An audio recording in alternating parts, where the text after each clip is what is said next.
Kathy Vick, Deeply Awake. I'm going to be reading you my epilogue. And I just want to take a couple seconds to explain.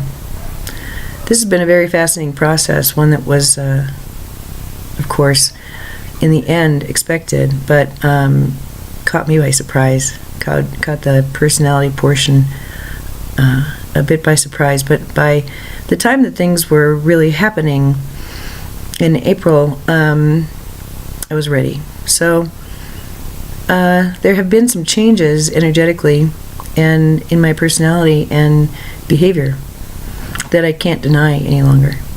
And there has been a tremendous shift in energy, just in life expression. The synchronicity is,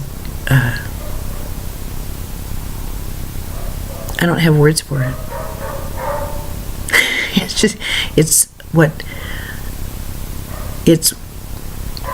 The teachers had a favorite phrase to describe that which I could not appreciate quite yet. Beyond the beyond. That's what things are right now. Why wouldn't I want to share that with you? And I didn't want to come to you and just talk. I needed to write. And so I have those moments between thought and expression. They're home. So I spent some time writing a love letter, explaining a couple of things to you, to me. And I value this work. Now more than ever, I trust my guidance with my life. And I'm so happy. And I feel so much love now.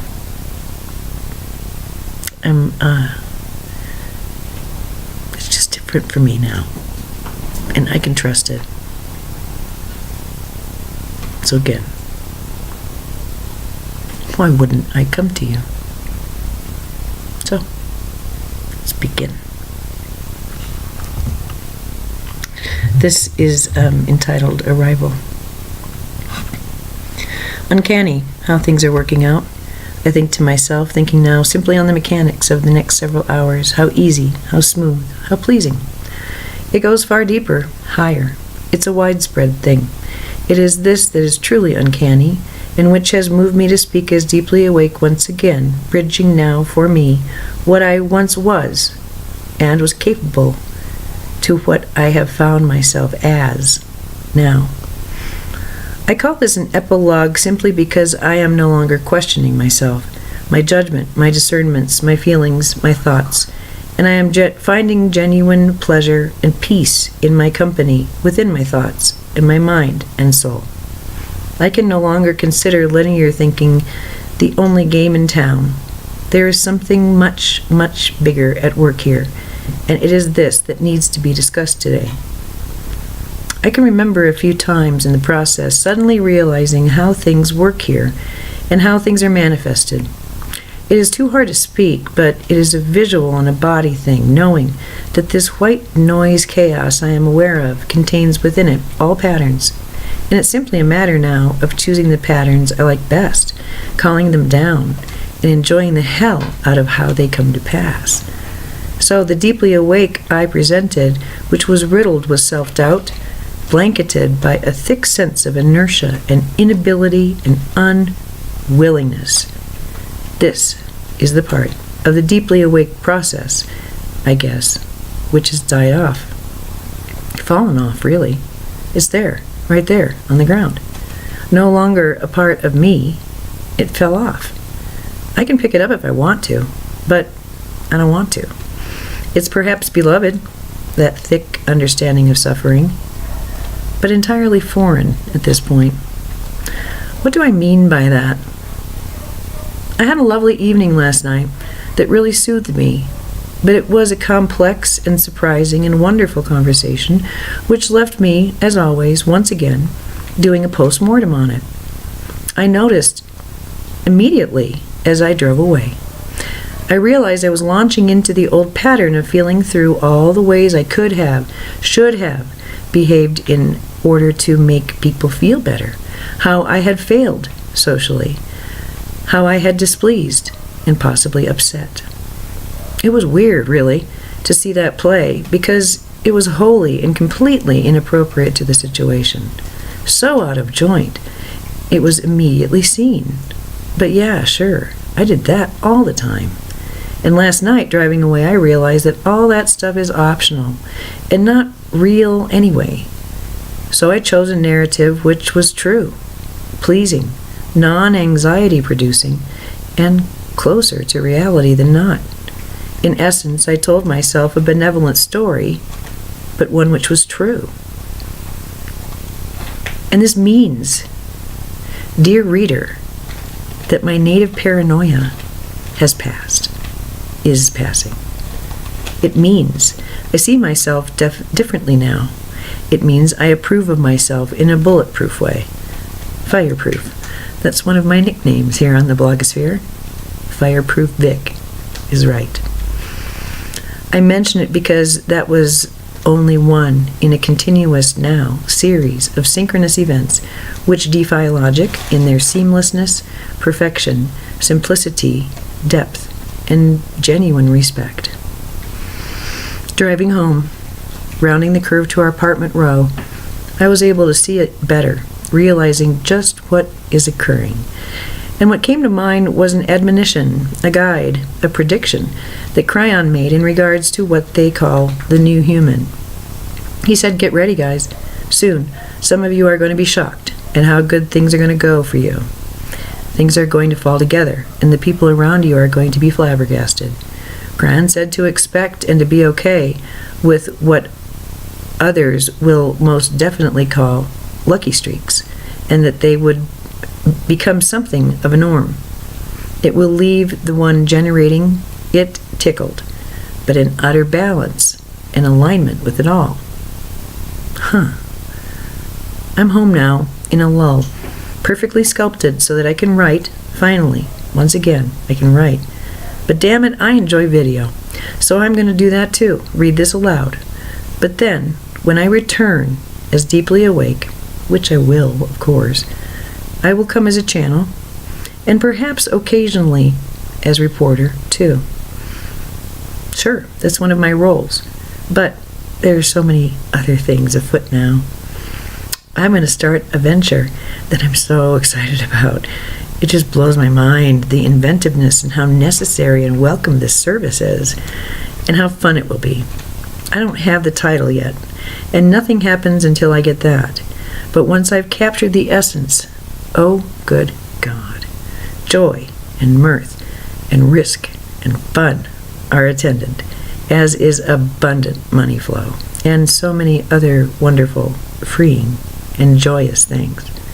But in the meantime, oh my God, this really is game time. And the game afoot is that of finally getting there. Finally arriving. From the beginning, for me, trains have been a part of the downloads, the vision, the message. Cryon uses this metaphor as well. Early on, I had a vision of me on a train. I was unable to speak the language everyone else was talking in.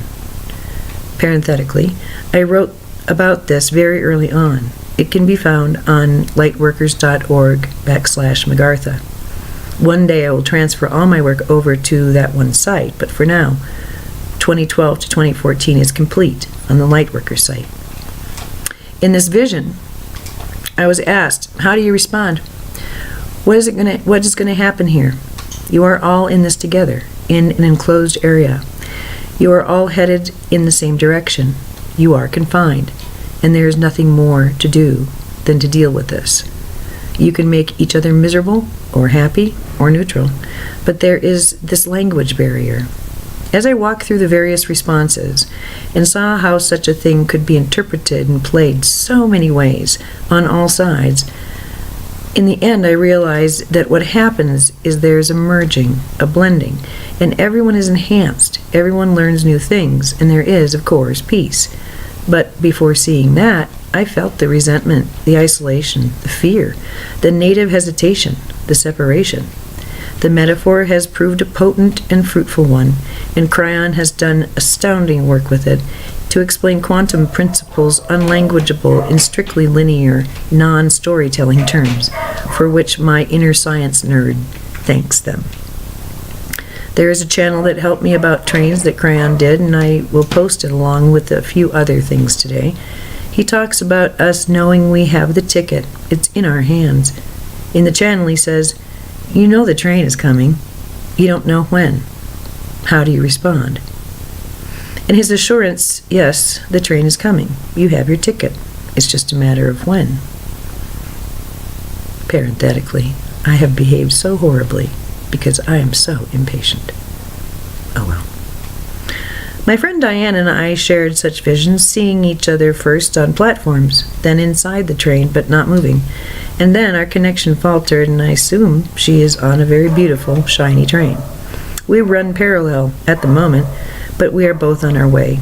Of this I no longer doubt. Of any of my loved ones, whether they are in my train compartment, whether they are my train compartment companions, or folks I see in passing on their way. For me, this metaphor has changed. It's why I write. It's the source of this sturdy joy and well-deserved celebration. You see, today I understand it is unwise to deny it. Though I have suspected it for a number of days, I know I am at my next destination. Oh, body. Oh, body shivers. Wow. Okay. I know this because the movement of my body, the sensations I have, the desires and abilities and willingnesses and thoughts and weird-ass comfort level with just everything, all of this informs me and makes it undeniable. I am no longer confined. In fact, I am with people who seem to somehow know me, who seem to actually have my interests at heart when they open their mouths to speak and when they create their reality around me. I feel as if I'm being greeted by people who have been waiting for me. That's how I feel today. The reason I can confidently tell you this, that this is an epilogue, is that I feel I have explained my own growth process, the personal side to all of this, very well. I feel I've said all I want and need to say about my weird and mystical past, about my coding and its breaking, about this chronic soul pain, and about my own very public ascension process. I think I have said and done quite enough of the exposing of shadow, the healing of ego, the completion of processes set in motion before my birth. So here I am. There are things to do, and I see them as necessary and pleasant. I am not carrying around this baseline expectation that people are going to be shitty, that things are going to be hard, that in the end I will not ever get what I want, or deserve, or need. I have things that are not complete in my life, and they don't feel good. I don't like that. But the other day I read that piece about the chalice and the void, and then the companion piece, Tend to Your Puzzle. It helped me because in those two essays I talk about having some time with my friend Jesus, my Jesus, who is slightly autistic, smiles wryly and constantly, hears music in his head, and is prone to gentle swaying, always in silence, as my senses reel after one or two sentences from his beautiful mouth. He can afford to light up that clove ciggy and smile, quiet, waiting, knowing I'll catch up, loving me in every possible way because of it. He loves me so entirely, and I love him back. What he told me was the places in my life where things just cannot, do not, will not come together, where there is just no completion available. That's a place in my puzzle where the piece isn't able to fit quite yet. It's because the piece's size, its significance and meaning cannot be recognized. The reality doesn't fit yet with the rest of the puzzle. He told me at the time of the vision that I can force it, call it down, the piece that is just hovering there, waiting to be put in place. And he explained the resultant effects. Or I can just see it for what it is and be okay with it. He was much more eloquent than me.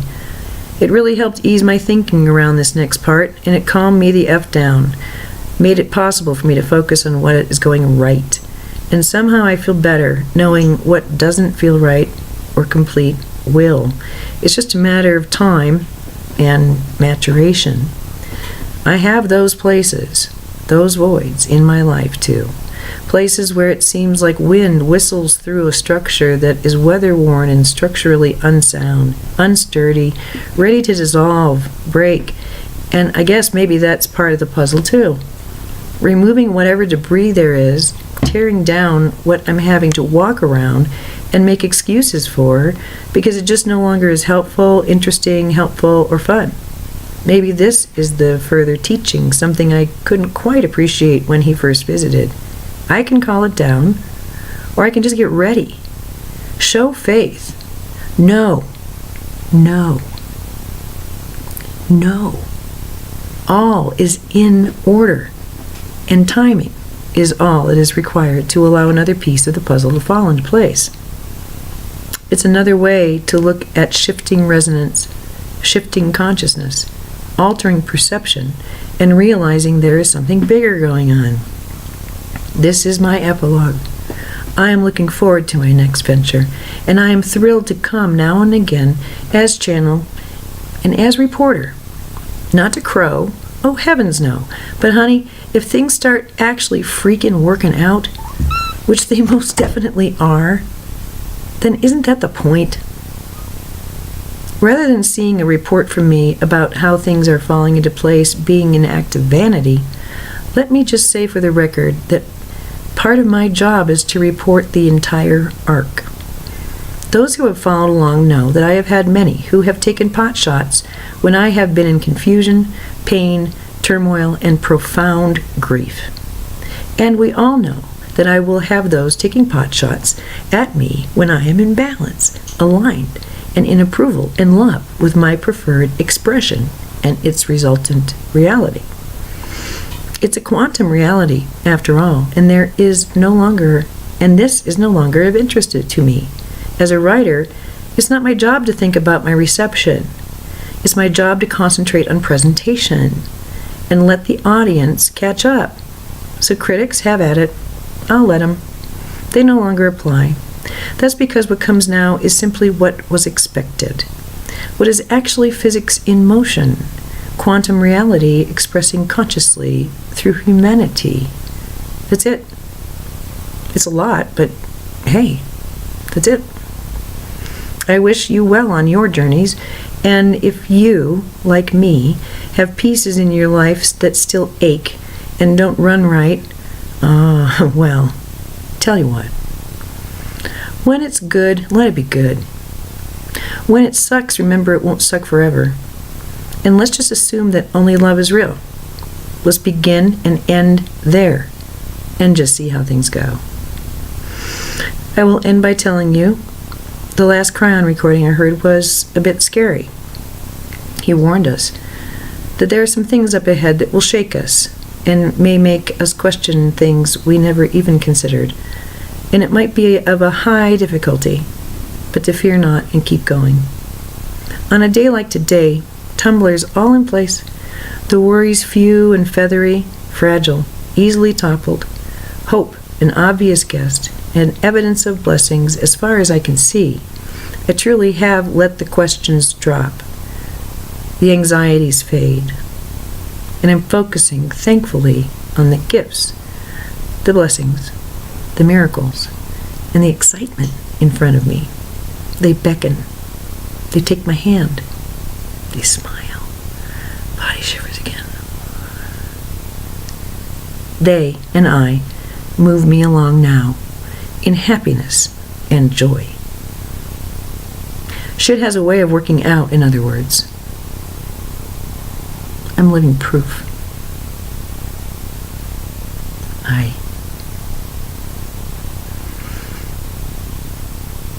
have arrived.